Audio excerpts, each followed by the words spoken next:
तो आजम खान ने आज अखिलेश यादव को गले लगाया और फिर बड़े ही प्यार से पूछा कि कैसे हो तुम।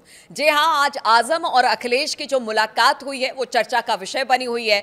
ये मुलाकात करीब करीब 1.25 घंटे चली। हम आपको बता दें कि जेल से रिहा होने के बाद आजम खान की मुलाकात अखिलेश यादव से आज पहली बार हुई और इस दौरान हमने देखा कि शुरुआत में कहा जा रहा था कि अखिलेश जो है वो लखनऊ से निकलेंगे और फिर बरेली होते हुए रामपुर जाएंगे। फिर कुछ हुआ, प्रशासन की तरफ से कुछ रद्दोबदल फेरबदल हुआ और उसके बाद फिर ये कहा गया कि नहीं, सड़क मार्ग से ना जाकर सीधे चार्टर प्लेन से लखनऊ से बरेली और फिर बरेली से हेलीकॉप्टर के जरिए रामपुर अखिलेश यादव पहुंचेंगे। खैर, अखिलेश यादव पहुंच गए रामपुर और वार्म वेलकम जौहर यूनिवर्सिटी में आजम खान ने अखिलेश का किया। पार्टी के अध्यक्ष हैं अखिलेश यादव और जिस तरह से आजम खान की बात की जाए तो वो पहले ही कह चुके हैं कि देखिए, वो मेरे बेटे के समान है, सुपुत्र के समान है। उनके पिता के साथ मैंने काम किया और हमेशा से मैं अखिलेश को अपने पुत्र की तरह ही मानता हूं। हालांकि बीच में बहुत सारी बातें ये आई कि तल्खी है, नाराजगी है। आजम खान ने लगातार इसे नकारा। अखिलेश यादव ने भी कहा कि वो हमारे पार्टी के बड़े नेता हैं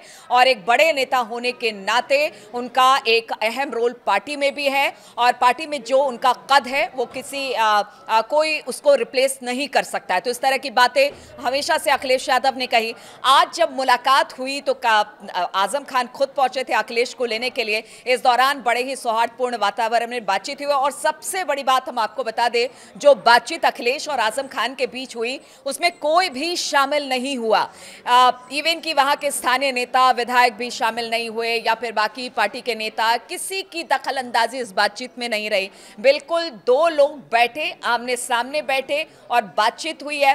अब बातचीत में कहा यह जा रहा है कि सब कुछ ठीक है, सब बेहतर है। अब आजम खान को पार्टी के लिए आगे काम करना है, इस तरह की खबरें आ रही है। हालांकि छन छन कर खबरें, बातचीत की एक एक बातें बाद में आएंगी। जब अखिलेश और आजम खान की तरफ से किसी तरह से इस पर बयान दिया जाता है उसके बाद बाकी बातें खुलकर आएंगी। लेकिन कहा यही जा रहा है, बड़े सम्मानपूर्ण तरीके से पहुंचे अखिलेश यादव आजम खान से मिलने के लिए और आजम ने भी बड़े गले लगाकर उनका स्वागत किया।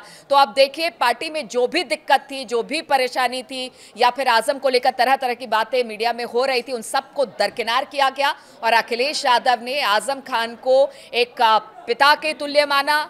कहा कि ये पार्टी के बड़े नेता हैं, इनका स्थान कोई नहीं ले सकता है और साथ ही साथ उन्होंने जो मौजूदा सरकार है उस पर भी हमला बोला। जो गाहे बगाहे इस तरह की बातें सुनने को मिलती है कि जिस तरह से झूठे मुकदमे में फंसाया गया आजम खान को, उसको लेकर भी उन्होंने बहुत सारी बातें की। लेकिन कुल मिलाकर यही कहा जा सकता है, बातचीत हुई, बंद कमरे में हुई, कोई मौजूद नहीं था।